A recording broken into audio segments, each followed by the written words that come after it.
forward the Shanghai spirit and promote common development. September 13th, 2013. Speech at the 13th meeting of the Council of Heads of Member States of the Shanghai Cooperation Organization in Bishkek. Your Excellency, President Almazbek Atambayev, dear colleagues, it gives me great pleasure to attend the Bishkek Summit of the Shanghai Cooperation Organization. I would like to thank Kyrgyzstan, the SCO presidency, for your meticulous preparations and thoughtful arrangements for the success of this summit. China commends Kyrgyzstan for your enormous and effective efforts over the past year for the SCO's development. In light of the latest developments in the international and regional situation, and in response to the common aspirations of member states for stability, growth, and better lives for their peoples, this summit has focused on the implementation of the Treaty of Long-Term Good Neighborliness, Friendship, and Cooperation. It will ratify the plan of action of the treaty and map out the blueprint for the development of the SCO in the next 5 years. These efforts will offer broader prospects for the organization. Just as the SCO enjoys precious opportunities for development, it also faces severe challenges. The three forces of terrorism, separatism, and extremism all pose threats to the security and stability of this region, as do drug trafficking and transnational organized crime. The international financial crisis has caused varying degrees of economic difficulties for countries in this region, leaving them in a period of adjustment and recovery. Challenges such as these are more than any one country can handle alone. We must therefore enhance cooperation and unite to become stronger. And in this regard, I would like to suggest that we do the following. First, we should carry forward the Shanghai spirit. Footnote 1. The essence of the Shanghai spirit is mutual trust, mutual benefit, equality, cooperation, respect for diverse civilizations, and seeking common development.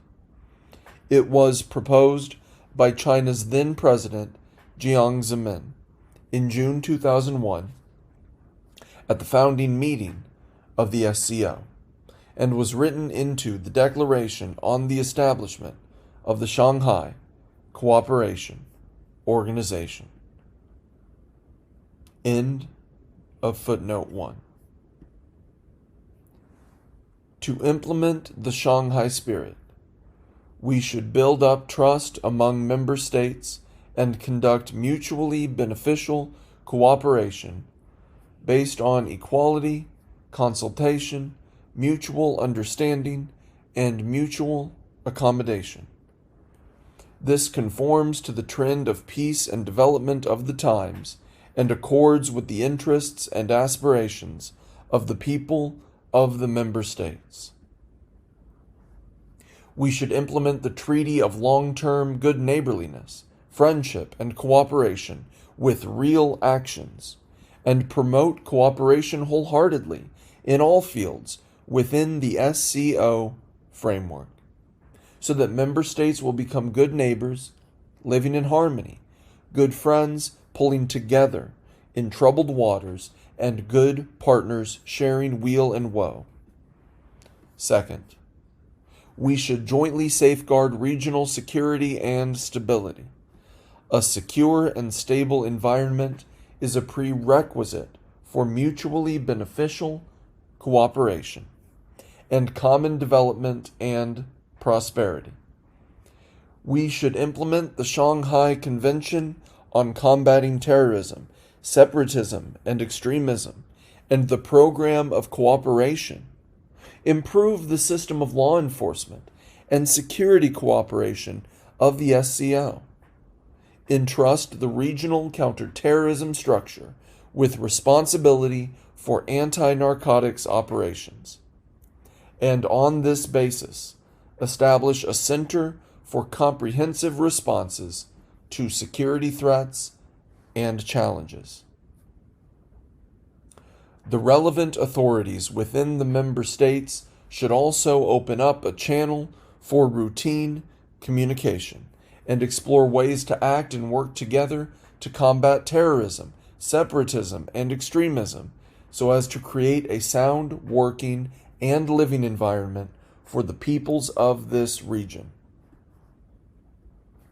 Afghanistan is an observer of the SCO, and its situation is closely related to regional security and stability. The SCO should support it in national reconciliation, help it realize peace and stability as soon as possible, and safeguard regional security. Third, we should focus on practical cooperation. This is the material basis and main driver for the SCO's development. All the 6 member states and the 5 observers are located along the route of the ancient Silk Road. As such, we are all duty-bound to carry forward the Silk Road spirit by taking the following steps. Number 1, open up new transport and logistic routes. The member states could move speedily to sign the agreement on the facilitation of international road transport. Once signed, the agreement would be open for wide observer participation on a voluntary basis so that the participating countries could build unimpeded transport corridors connecting the Baltic with the Pacific and connecting Central Asia with both the Indian Ocean and the Persian Gulf. Number 2, explore a trade and investment facilitation agreement. Extensive trade and investment cooperation with full consideration for the interests and concerns of all parties would allow us to thoroughly unlock the potential for cooperation among member states and achieve mutual complementarity in the interest of our common development and prosperity. Number 3, step up cooperation in the financial sector.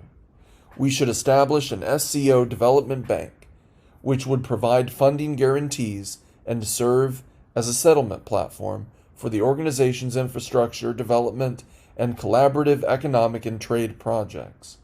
In the meantime, the SCO should set up a special account to ensure funding for project studies, exchanges, and training within its framework. We should make full use of the interbank consortium to intensify exchanges and cooperation between financial institutions of the countries in this region. Number 4, establish an energy club.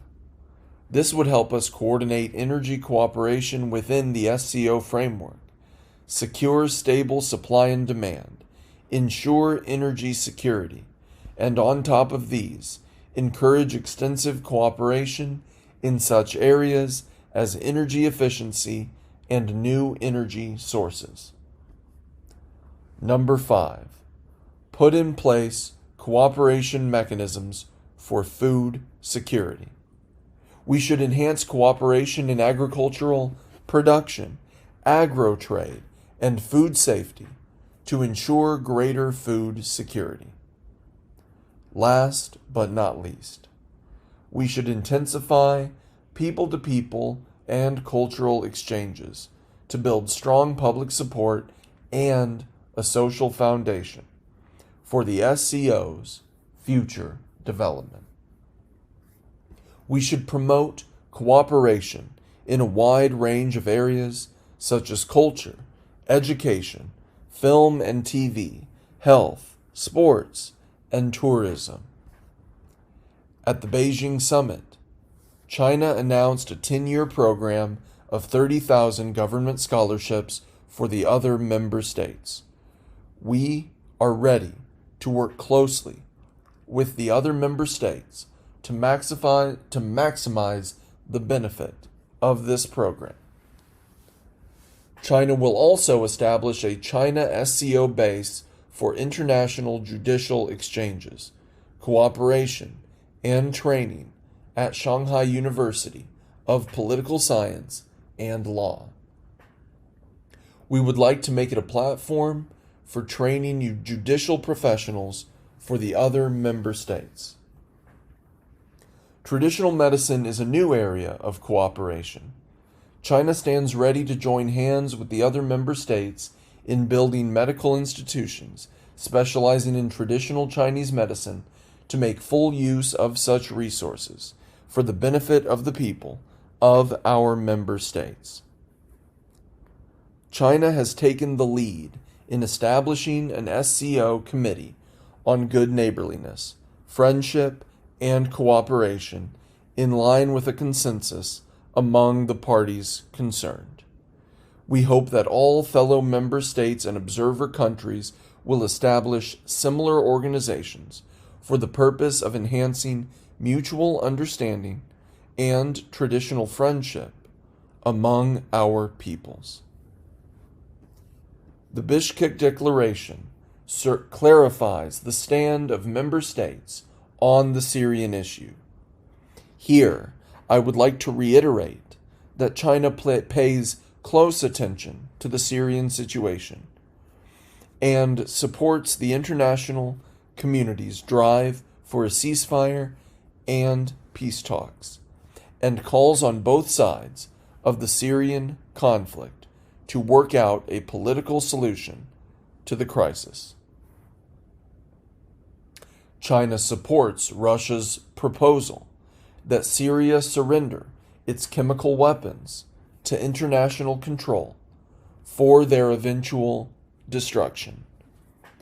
China is ready to enhance communication and coordination with related parties through the UN Security Council and will continue its unremitting efforts in facilitating a political settlement. Thank you. Work together for a better Asia Pacific. October 7th, 2013. Speech at the APEC CEO Summit, Bali, Indonesia. Distinguished Chairman Vishnu Wardana, ladies and gentlemen, dear friends, it is a great pleasure for me to have the opportunity to join you, distinguished representatives of the Asia Pacific business community, in this island paradise. Bali is not only a world-renowned tourist attraction, but also the birthplace of the Bali process and the Bali roadmap. And now, hosting the APEC Economic Leaders Meeting, Bali carries the expectations of Asia Pacific and the rest of the world. The world economy is still struggling towards recovery, and the Asia Pacific economy, while enjoying positive growth, is confronted with new challenges. People around the world are looking to this year's APEC meeting to give new impetus to regional and global economic growth. Ladies and gentlemen, dear friends, the world economy is still in the middle of profound readjustment. While there are signs of recovery, there are also problems of fragile foundations, inadequate momentum, and uneven pace.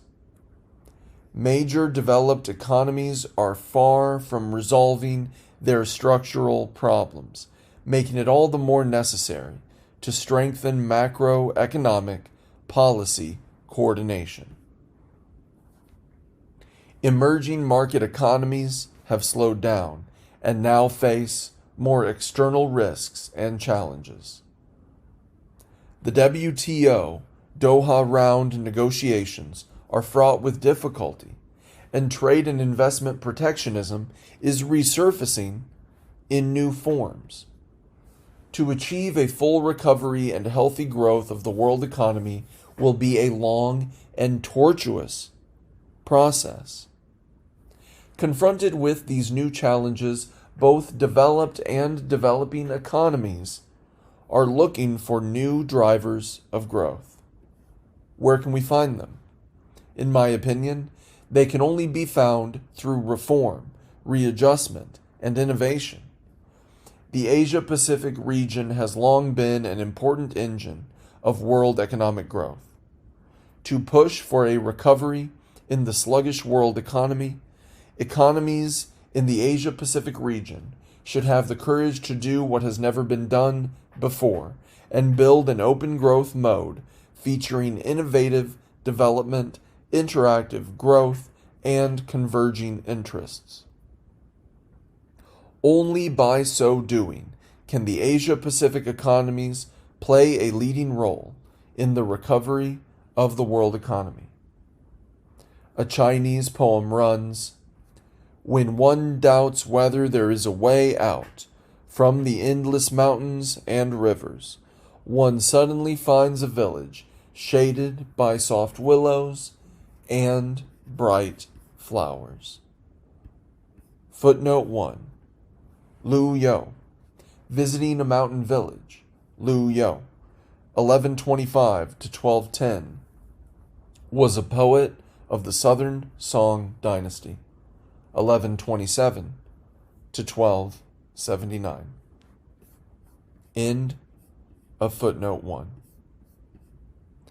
This is exactly what China is doing. China's economy grew at a rate of 7.6% in the first half of this year. This is indeed somewhat lower than the previous growth rate of over 8%, which has caused worries about the prospects for China's economy.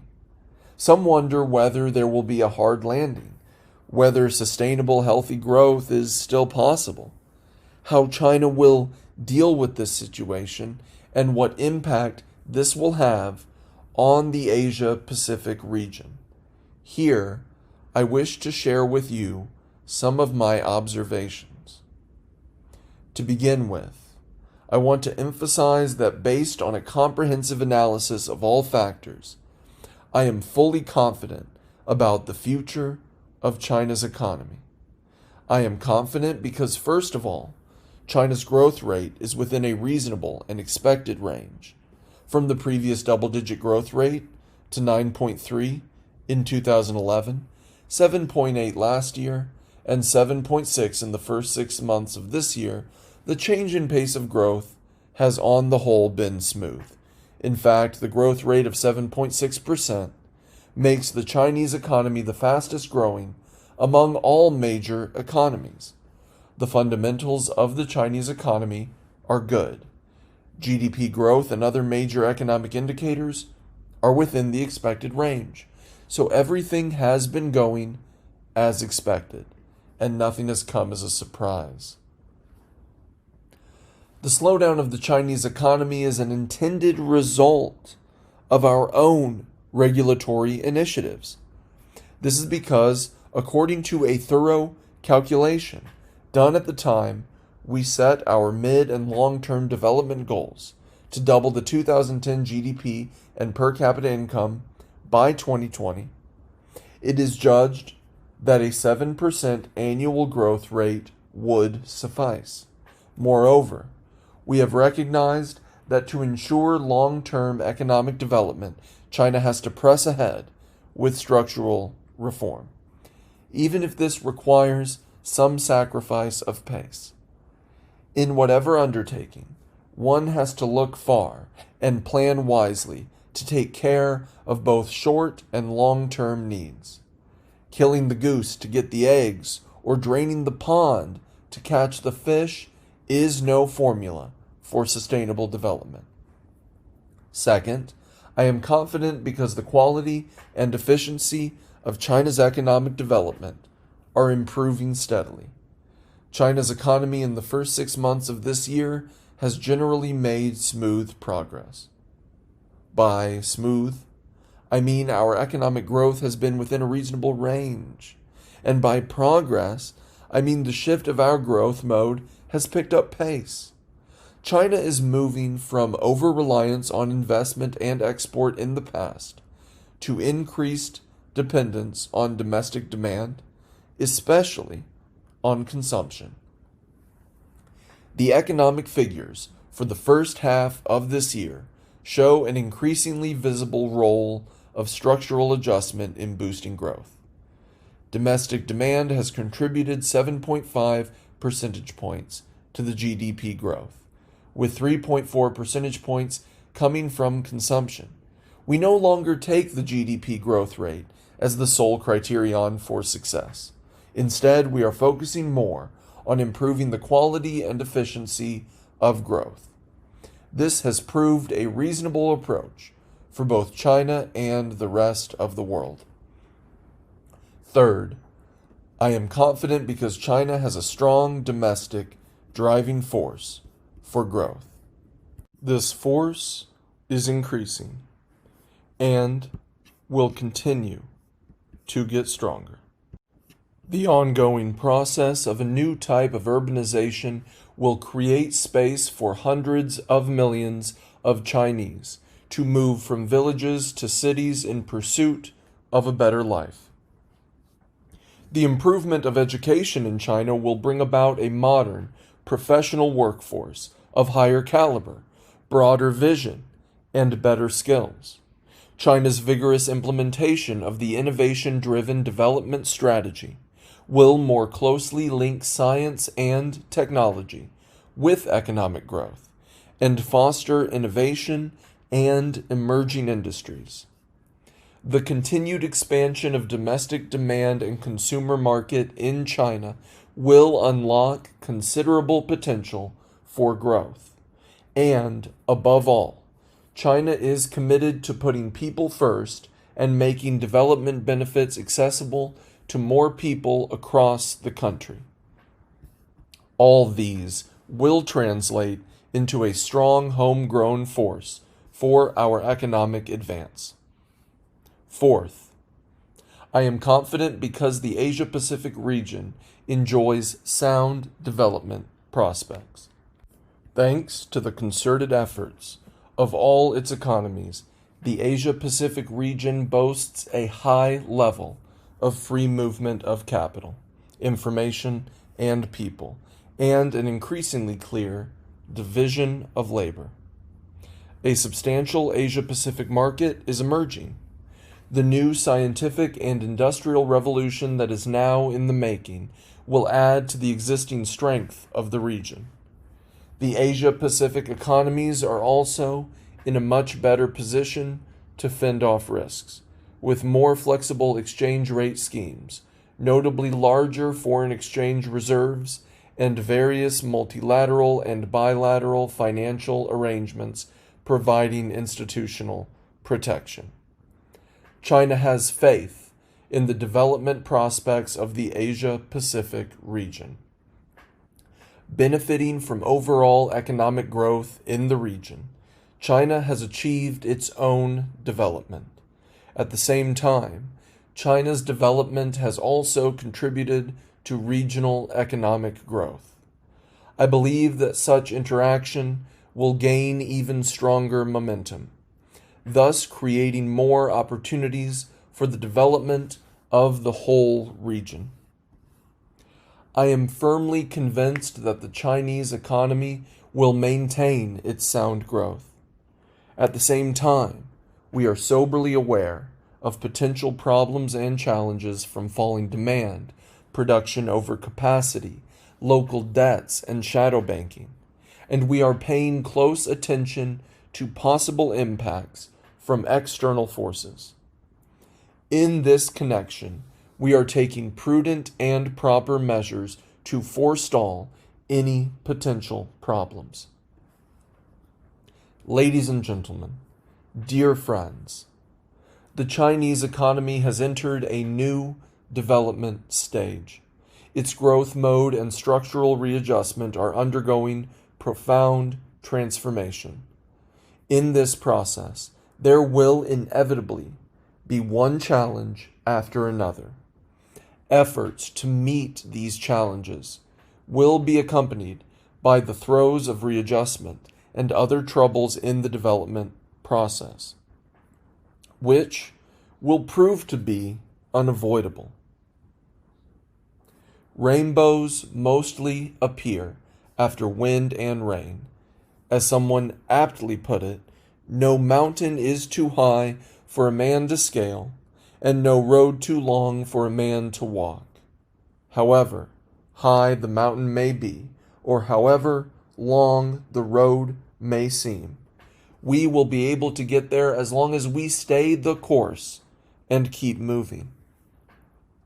If China is to make progress, it must drive all-round reform and opening up to a deeper level.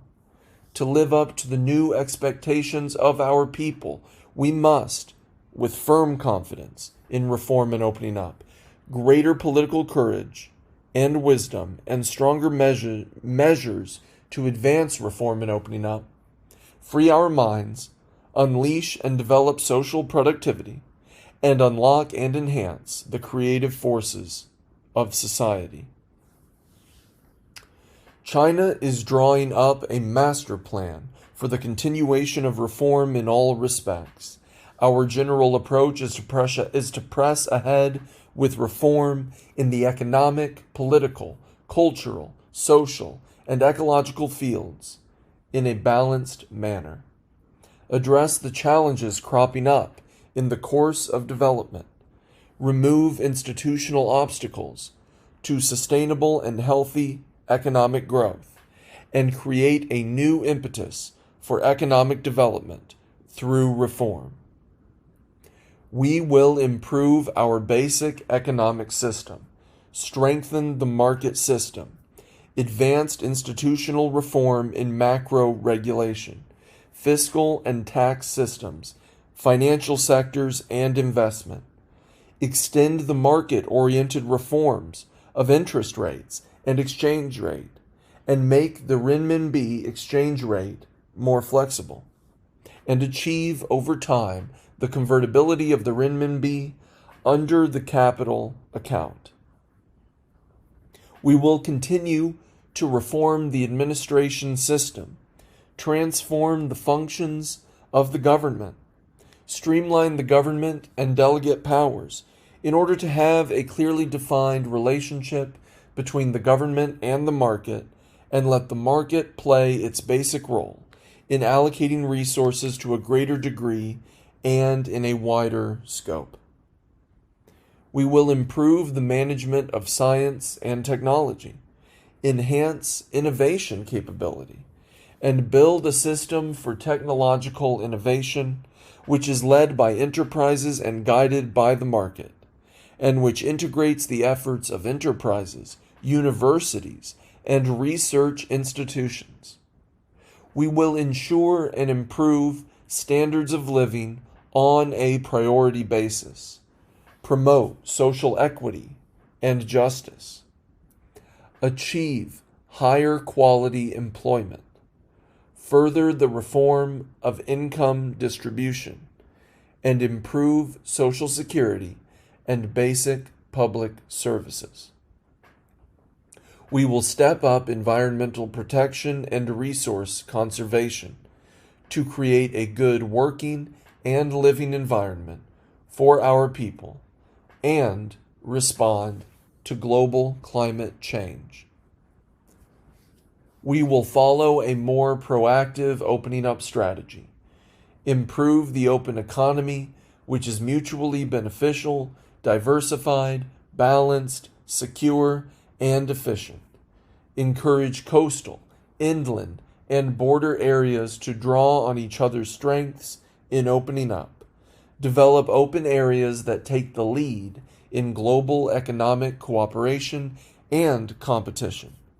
And establish pilot open areas that drive regional development.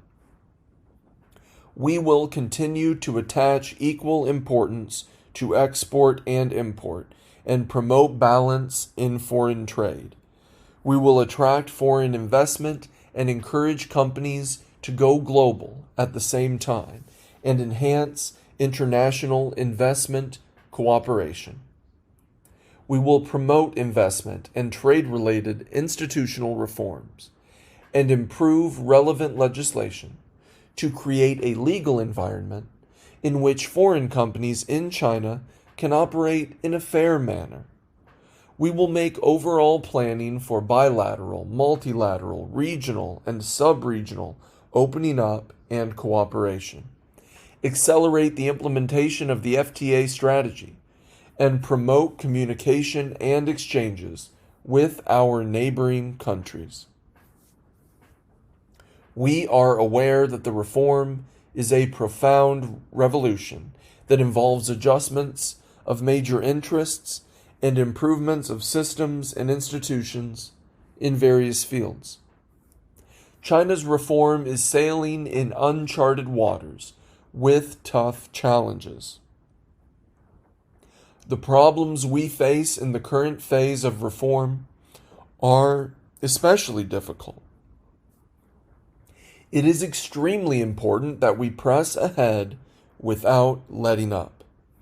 If we hesitate and become indecisive, we will not be able to make breakthroughs, and all our previous gains may be lost. China is a big country.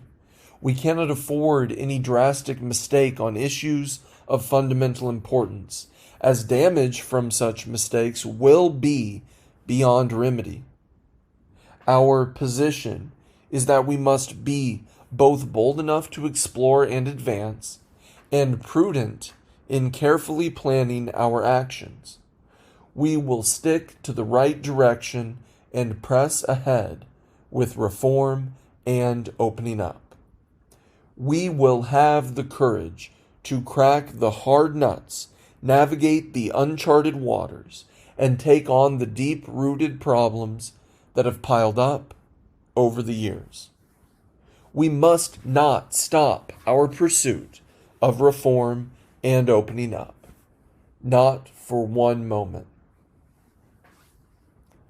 Ladies and gentlemen, dear friends, the nations of the Asia-Pacific region are a big family, and China is one of the members.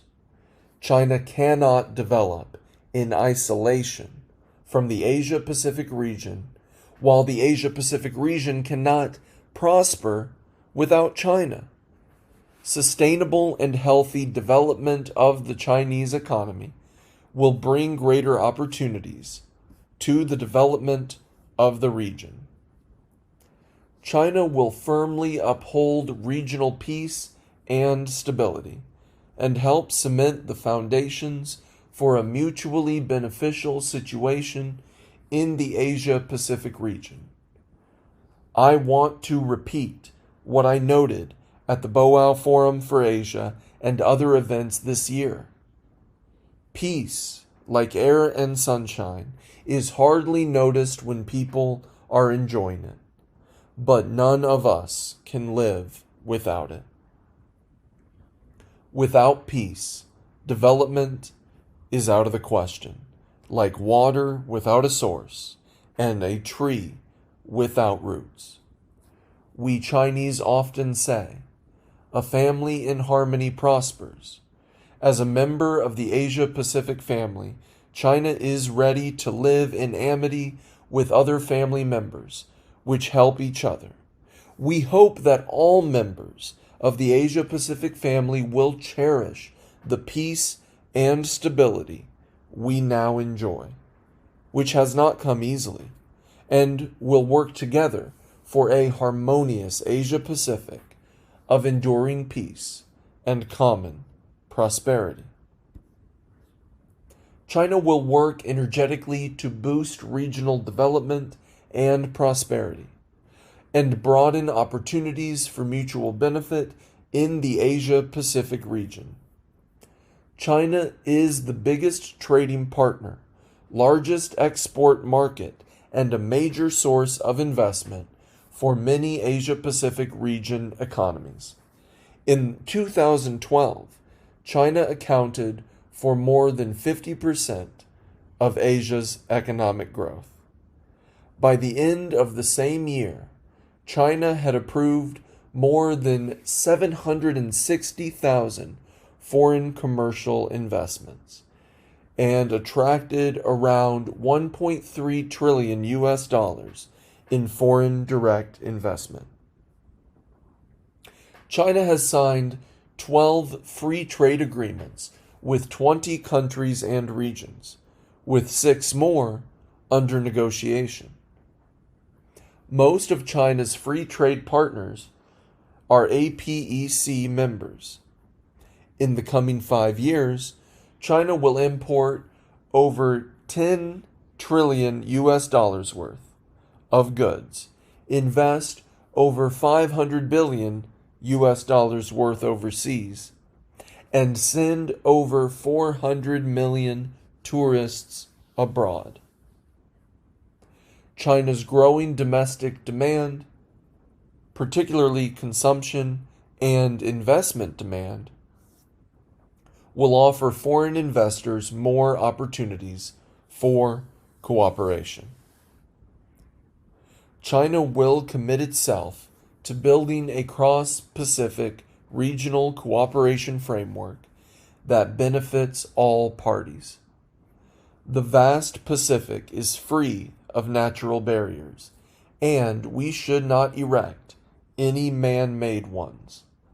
We should let APEC lead and coordinate our actions and uphold the approach of openness, inclusiveness, and mutual benefit. We should enhance coordination on macroeconomic policies and regional free trade agreements, promote regional integration, and avoid the spaghetti bowl effect, so as to build closer partnerships across the Pacific and jointly pursue long-term development of the Asia-Pacific. Ladies and gentlemen, dear friends, boundless is the ocean where we sail with the wind. Footnote 2. Shangyan. Farewell to a Korean hermit returning home. Shangyan, date unknown, was a poet of the Tang Dynasty, 618 to 907. End of footnote 2. Like a vast ocean, the Asia-Pacific region offers enough space for us to make progress together. Each and every APEC member has a stake in the future development of this region. China has high hopes for this year's APEC Economic Leaders Meeting. We stand ready to work with our partners in the region to build a beautiful Asia-Pacific that leads the world, benefits all parties, and ensures the well-being of future generations. With this in mind, I would like to share with you my vision for the Asia-Pacific region in 4 aspects. First, an Asia-Pacific region that seeks common development. The Asia-Pacific economies have close ties and shared interests. we should draw upon our respective strengths, optimize the allocation of economic resources, improve the industrial layout, and build an Asia-Pacific value chain and a large-scale Asia-Pacific market where benefits are shared by all. The developed economies should provide stronger support and assistance to the developing ones, while the latter should for their part work hard to catch up. Only by narrowing the development gap can we all rise with the tide of development in this region. Second, an Asia-Pacific region that stays committed to open development. The end of World War II was followed by an economic boom of more than 25 years in 13 economies around the world. One common feature of the economies was their opening up policy. We should follow the trend of the times, uphold a multilateral trading system that is free, open, and non-discriminatory, and oppose all forms of protectionism. We should work together in building an open economy and a framework for regional cooperation, and in an open and inclusive spirit, build the Asia-Pacific region into a free trade area. Third, an Asia-Pacific region that promotes innovation-driven development. Growth will be unsustainable if it is solely driven by fiscal stimulus measures and unconventional monetary policies, and will be too costly if it is based on excessive consumption of resources and achieved at the expense of the environment. We need innovation in both theory and practice of development. We should abandon outdated mindsets, break away from old confines, and pursue green, circular, and low-carbon development. We should continue to improve our capability in innovation so as to foster emerging industries, explore new forces for growth, and enhance core competitiveness. Fourth, an Asia-Pacific region that pursues interactive growth. The Asia-Pacific economies are interdependent, with shared interests and a common destiny. The success or failure of one may ultimately lead to the success or failure of all. In this chain of dynamic interactions, one economy's development will have a knock-on effect on other economies. We should strengthen the sense of community and of common destiny, contribute to others' development with our own, tap fully into our respective strengths through coordination and interaction. Pass on positive energy and achieve sound interactions and coordinated development among all the Asia-Pacific economies. At present, the Asian countries, especially emerging markets and developing countries, are in great need of infrastructure, particularly in the face of such severe challenges as mounting downward pressure and financial volatility. It is necessary for us to mobilize more funds for infrastructural development to maintain sustained and steady economic growth and promote economic integration in the region. To this end, we propose to establish an Asian Infrastructure Investment Bank to help fund the infrastructural development of ASEAN countries and other developing countries in the region. This proposed bank would work together with the existing multilateral development banks in and outside the region to fuel the sustainable and steady growth of the Asian economy.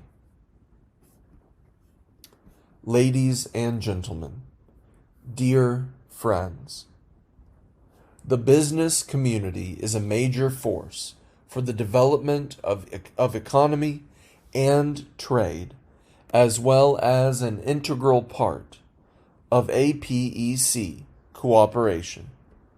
China places great importance on the role of the business community.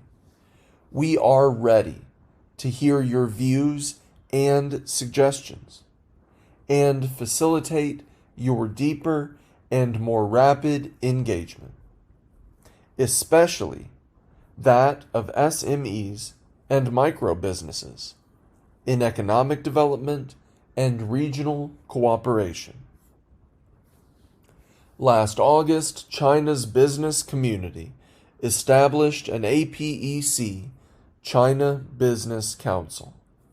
This provides an institutional guarantee for the business sector's further involvement in formulating economic and trade rules of the Asia-Pacific region, and demonstrates the readiness of China's business community to undertake more international responsibilities.